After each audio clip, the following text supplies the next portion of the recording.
40,000 కోట్లు కాదు 57,000 కోట్లు వడ్డీ లేని రుణాలు ఇచ్చామన్నారు. అంతేగా సార్ మీరు చెప్పింది? 57,000 కోట్ల వడ్డీ లేని రుణాలు ఇచ్చామని ఆన్ రికార్డ్ ఇప్పుడు డిప్యూటీ సీఎం చెప్పారు. Sir, I challenge the honourable deputy CM. ఆయన చెప్పిన మాట వాస్తవం అయితే, 57,000 కోట్ల వడ్డీ లేని రుణాలు ఇచ్చిన మాట వాస్తవం అయితే ఆర్డర్ కాపీ చూపెట్టమనండి. ఇక్కడే రాజీనామా చేసి నేను శాశ్వతంగా, లేదంటే వారు రాజీనామా చేయాల్సింది. తప్పుడు ప్రచారం చేసినందుకు, సభను తప్పుదోవ పట్టించినందుకు వారు రాజీనామా చేయాలి. ఎక్కడిచ్చారు అధ్యక్ష 57,000 కోట్ల వడ్డీ లేని రుణాలు? ఈ రకంగా సభను, రాష్ట్ర ప్రజల్ని, రాష్ట్రంలోని మహిళల్ని కించపరుస్తుంది మీరు. ఎక్కడిచ్చారు వడ్డీ లేని రుణాలు 57,000 కోట్లు? లెక్కలు చూసుకోండి, మీరు ఫైనాన్స్ మినిస్టరు. ఇట్లా మీరు మాట్లాడకూడదు భట్టి గారు, యూఆర్ రాంగ్. దయచేసి ప్లీజ్.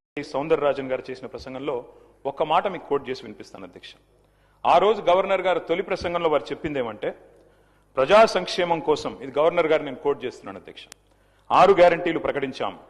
బాధ్యతలు స్వీకరించిన వెంటనే ఇచ్చిన హామీలు, చెప్పిన మాటకు కట్టుబడి హామీలకు చట్టబద్ధత కల్పించే ఫైలుపై ముఖ్యమంత్రి రేవంత్ రెడ్డి గారు తొలి సంతకం చేయడం ఈ ప్రభుత్వం సంకల్పానికి, చిత్తశుద్ధికి నిదర్శనం. ఇది గవర్నర్ గారు ఆ రోజు 15 డిసెంబర్ 2023 నాడు చెప్పిన మాట అధ్యక్ష. ఇవాళ నేను ప్రభుత్వాన్ని సూటిగా అడుగుతా ఉన్నా అధ్యక్ష, మరి ఏమైంది ఆ సంకల్పం? ఏమైంది ఆ సంతకం? ఎక్కడ పోయింది ఆ చిత్తశుద్ధి? మరి సంతకం పెట్టినని మీరే చెప్తారు ముఖ్యమంత్రి గారు, గవర్నర్ గారు చెప్పారు, ఏదో ఆషామాషి వ్యక్తి కూడా చెప్పలేదు అధ్యక్ష. ఆ తర్వాత అధ్యక్ష 2024 గవర్నర్ ప్రసంగం అయిపోయింది, 25 అయిపోయింది, ఇప్పుడు 26 కూడా నిన్న అయిపోయింది అధ్యక్ష. మరి ఇన్నేళ్ళైనా కూడా సీఎం గారు సంతకం చేసిన ఆ ఫైల్ ఎక్కడ పోయింది అధ్యక్ష? 28 నెలలుగా గడిచిన ఆ ఫైలు ఎక్కడ మాయమైంది? కాకెత్తుకపోయిందా? లేకపోతే FSL అగ్ని ప్రమాదంలో కాలిపోయిందా? లేకపోతే మరి విచిత్రమైన విషయం అధ్యక్ష, ఇది ఒక గవర్నర్ గారు చెప్పిన మాట కాదు, ఇది మీ బాస్ రాహుల్ గాంధీ గారు చెప్పిన మాట. తొలి క్యాబినెట్ లోనే 6 గ్యారంటీలకు చట్టబద్ధత కల్పిస్తాం. తొలి క్యాబినెట్. ఇప్పటికి నాకు తెలిసి ఒక 50-60 సమావేశాలు అయినట్టున్నాయి క్యాబినెట్. ఎక్కడ పోయింది అధ్యక్ష మరి తొలి క్యాబినెట్ లో 6 గ్యారంటీలకు చట్టబద్ధత అన్నమాట? ఇది కాదు అధ్యక్ష.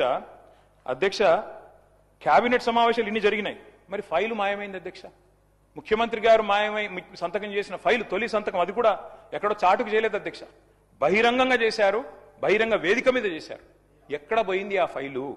ఇవాళ నేను ప్రభుత్వాన్ని డిమాండ్ చేస్తా ఉన్నా అధ్యక్ష, ఆ మాయమైన ఫైలు ఆచూకీ కోసం స్పెషల్ గా ఒక సిట్ ఏర్పాటు చేయాలని చెప్పి నేను డిమాండ్ చేస్తా ఉన్నా అధ్యక్ష. ఎందుకంటే మాట్లాడితే సిట్టు అధ్యక్ష. గవర్నర్ గారిని, అట్లాగే పవిత్ర సభని, అట్లాగే మొత్తం రాష్ట్ర ప్రజల్ని ఇవాళ మోసం చేసి గవర్నర్ గారి ప్రసంగానికి విలువ, విశ్వసనీయత లేకుండా చేశారు అధ్యక్ష. మొదటి